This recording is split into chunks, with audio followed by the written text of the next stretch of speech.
Degree হামরথিড রঞ্জিত দাস জ্ঞানের নেশায় এক জীবনের গল্প। কল্পনা করুন এমন একজন মানুষকে যিনি জীবনের প্রতিটি বছর প্রতিটি মুহূর্ত ব্যয় করেছেন নতুন নতুন বিষয়ে জ্ঞান আহরণে, যিনি থেমে থাকেননি কোনো সনদ বা ডিগ্রিতে, বরং একের পর এক নতুন শিখরে পৌঁছেছেন। আজ আমরা জানব সেই মানুষটির গল্প। রঞ্জিত দাস ভারতের একাডেমিক রেকর্ড সিটার, একজন গ্রামীণ স্কুল শিক্ষক, একজন সাহিত্যিক, একজন সমাজসেবক এবং সর্বোপরি জ্ঞানের এক অবিরাম যাত্রী।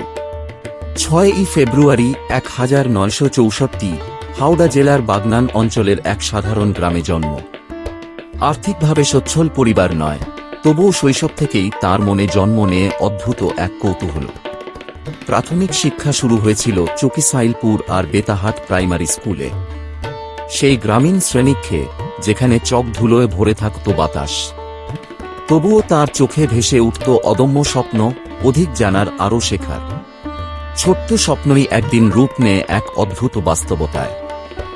আজ তার অর্জিত ডিগ্রির সংখ্যা দাঁড়িয়েছে 23 থেকে 25, 3টি ব্যাচেলর, 13টি মাস্টার্স, একাধিক পোস্ট গ্র্যাজুয়েট ডিপ্লোমা, একটি এম.ফিল এবং একটি পিএইচডি।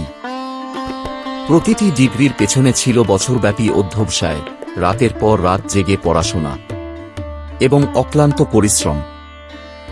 এই অসাধারণ কৃতিত্ব তাঁকে এনে দেয় ইন্ডিয়া বুক অফ রেকর্ডস এবং এশিয়া বুক অফ রেকর্ডসের স্থান।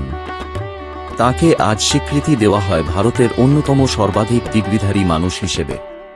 কিন্তু রঞ্জিত দাসের গল্প কেবল রেকর্ডের নয়, এটি হল অদম্য নেশার গল্প। শুধু ডিগ্রি নয়, তিনি লিখেছেন বাংলা ও ইংরেজি ভাষায় 8টি সাহিত্য গ্রন্থ। এই বইগুলির মধ্যে রয়েছে কবিতা, প্রবন্ধ এবং সাহিত্য চিন্তার ভাণ্ডার, যা তাঁর শিক্ষকের পরিচয়কে আরও সমৃদ্ধ করেছে। 1988 সাল থেকে তিনি শিক্ষকতা শুরু করেন। আজও তিনি পড়াচ্ছেন তেপুর নবসন আনন্দরাম হাই স্কুলে বাংলা ও ইংরেজি বিষয়। কিন্তু তাঁর ক্লাসরুম কেবল পাঠশালা নয়, এটি যেন এক আশ্রয়স্থল। দরিদ্র, প্রান্তিক, পিছিয়ে পড়া ছাত্রদের জন্য তিনি তৈরি করেছেন আশার বাতিঘর। গল্প বলার ভঙ্গি, রসিকতা আর সহমর্মিতায় ভরা তাঁর পাঠ শিক্ষার্থীরা খুঁজে পায় এক নতুন অনুপ্রেরণা। এখানেই দাসকে পাওয়া যায় একজন সমাজসেবক হিসেবে, যিনি শুধু শিক্ষা দেন না, বরং গড়ে তোলেন মানুষের আত্মবিশ্বাস। 2002 সালে ইগনু স্নাতকোত্তর পরীক্ষায় তিনি প্রথম হন, পান স্বর্ণপদক। আর 2003 সালে তাঁর অসাধারণ কৃতিত্বের জন্য তিনি পান এক বিরল সম্মান। ভারতের তৎকালীন প্রধানমন্ত্রী তাঁকে ব্যক্তিগতভাবে আমন্ত্রণ জানান দিল্লিতে প্রজাতন্ত্র দিবসের কুচকাওয়াজ দেখার জন্য। একজন সাধারণ গ্রামীণ স্কুল শিক্ষক, যিনি অবিরাম পরিশ্রম আর জ্ঞানের তৃষ্ণায় নিজেকে গড়েছেন, দেশের রাজধানীতে জাতীয় গৌরবের আসনে বসেন, এ যেন এক অনন্য মুহূর্ত। কিন্তু এই যাত্রা তাঁর একার নয়। তাঁর স্ত্রী ছিলেন এই দীর্ঘ পথের নীরব শক্তি, যিনি প্রতিটি ডিগ্রি অর্জনের সময় তাঁকে সমর্থন করেছেন, পাশে দাঁড়িয়েছেন। দাস নিজে বলেন, এই শিক্ষাযাত্রা কোনো পরিকল্পনা নয়, এটি আমার নেশা। আর আমার স্ত্রী না থাকলে হয়তো এই নেশার পূর্ণতা সম্ভব হতো না। আজ এতগুলো ডিগ্রি, রেকর্ড, সম্মান অর্জন করার পরও তিনি অতি সাধারণ মাটির মানুষ। তিনি প্রতিজ্ঞা করেছেন, অবসরের পরও থেমে থাকবেন না।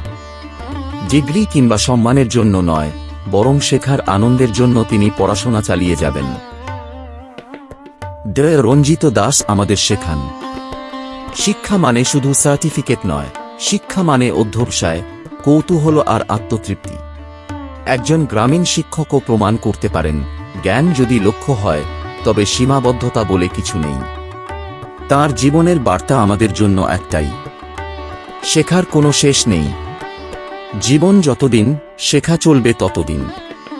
এবং সেই কারণেই রঞ্জিত দাস কেবল একজন ডিগ্রি কালেক্টর নন, তিনি জ্ঞানের অমর যাত্রী।